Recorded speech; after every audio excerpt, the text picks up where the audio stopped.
देश की राजनीति में इस वक्त चाचा भतीजों की चर्चा है।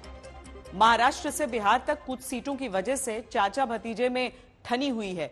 सबसे पहले आपको बिहार ले चलते हैं, जहां पासवान परिवार में घमासान मचा है। कल चिराग पासवान ने दावा किया कि उनका बीजेपी से सीटों को लेकर तालमेल हो गया है। सूत्रों ने बताया कि चिराग 5 सीटों पर उम्मीदवार उतारेंगे।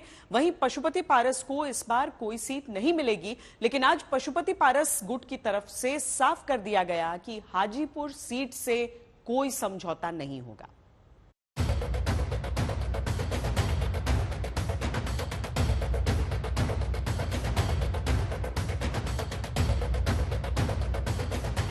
बिहार में चाचा और भतीजे के बीच सियासी लड़ाई में चिराग पासवान पहली नजर में जीतते दिखे, लेकिन 24 घंटों के अंदर पशुपति पारस का खेला भी सक्रिय हो गया है और उसके नेता कह रहे हैं खेल अभी बाकी है।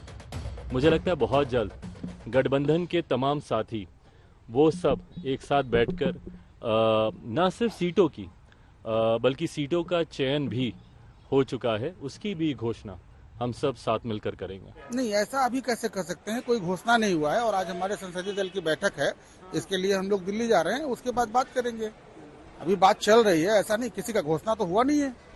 5 सीट चिराग पासवान को 5 सीट मिली है। नहीं, हम क्या बोलते हैं, चिराग जी क्या बोलते हैं, जब तक संयुक्त बैठक होती है, संयुक्त घोषणा नहीं होता है, जब तक एनडीए का घोषणा नहीं होता है, तब तक ये कहना मुनासिब नहीं होगा कि किसको क्या मिला, किसको नहीं मिला।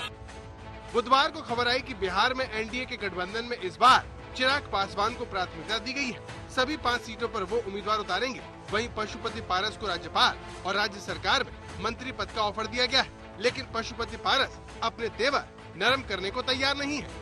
भाई मुझे नहीं पता कि वो गठबंधन का हिस्सा है नहीं है, ना ही वो मेरी चिंता में है। हाँ, इतना मैं कह दूं कि मेरे पास किसी का कोटा नहीं है। मेरी जो सीटें हैं वो सिर्फ मेरी हैं। गठबंधन में कौन है वो है कि नहीं, कौन है नहीं, बाकियों का तो मुझे पता ही है, वो है कि नहीं मुझे नहीं पता। बट हाँ, मेरे पास किसी के कोटे की सीटें नहीं है। अब देखिए ना, हम अब अभी तो इस बात को जो होगा आपको शीघ्र ही बता दिया जाएगा। अभी तो कोई फैसला हुआ नहीं है। हाजीपुर से मौजूदा सांसद हैं पशुपति पारस, उधर दूसरी तरफ से दावा हो रहा है कि हाजीपुर सीट से भी हम लड़ेंगे, तो क्या कंटिन्यू करेंगे या फिर नहीं, दावे लोग कर रहे हैं। किसी के दावे पे हम कुछ नहीं बोलना चाहते।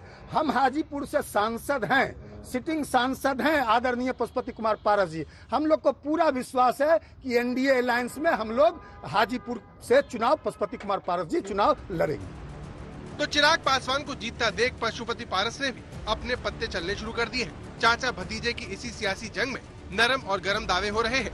हाजीपुर सीट पर अड़ने वाले पशुपति खेमे की तरफ से प्रिंस राज ने बड़ी बात कही और सोशल मीडिया पर लिखा, हमारी पार्टी एनडीए का अभिन्न अंग है, नरेंद्र मोदी हमारे नेता है, उनका निर्णय सर्वोपरि है। क्या पर्दे के पीछे अभी भी कोई खिचड़ी पक रही है? इस पर बीजेपी के नेताओं को बहुत गौर से सुनिए। मैं तो बता दिए है कि चचा भतीजा का जो भी मामला है, लेकिन दोनों भाजपा के साथ चलना चाहते हैं और भाजपा के साथ रहेंगे। ठीक है, देखिए बैठक जो चलना है वो बैठक चलता रहेगा, कोई दिक्कत नहीं। लेकिन माननीय प्रधानमंत्री जी के डिसीजन से सभी लोग सहमत है। एनडीए में सब कुछ ठीक है, कहीं कोई दिक्कत नहीं, सारा सीट शेयरिंग क्लियर हो चुका है। चिराग पासवान को तो आप लोग मना लिए, पर पारस जी को लेकर अब पारस जी भी माने हुए हैं, उनको भी समझा दिया गया कि कहाँ क्या दिक्कत है। सारे दिक्कत को दूर करते हुए सभी एनडीए के साथ ही हमारे साथ। पशुपति पारस का खेमा अभी इंतजार की मुद्रा में है, तो वहीं आरजेडी ने मौके का फायदा उठाने के लिए चिराग के चाचा को महागठबंधन में आने का न्योता दे दिया है। आए तो बहुत बहुत स्वागत है, और इससे क्योंकि अनुभव एक बहुत बड़ी चीज होती है, और जो अनुभव दान होगी सामाजिक जीवन में भी। जब रामविलास पासवान जी थे, सारा कार्यभार जो है पशुपति पारस जी देखा करते थे, तो मुझे लगता है कि समाज में उनकी अभी भी पैंट बहुत बड़ी है और उनको राजनीतिक दरकिनार नहीं किया जा सकता। सीट बंटवारे को लेकर चाचा भतीजे की लड़ाई में आरजेडी अपना फायदा देख रही है, लेकिन बिहार में 30 सीटों पर अपना दावा ठोककर आरजेडी ने महागठबंधन के साथियों को चिंता में डाल दिया है। आज तक ब्यूरो।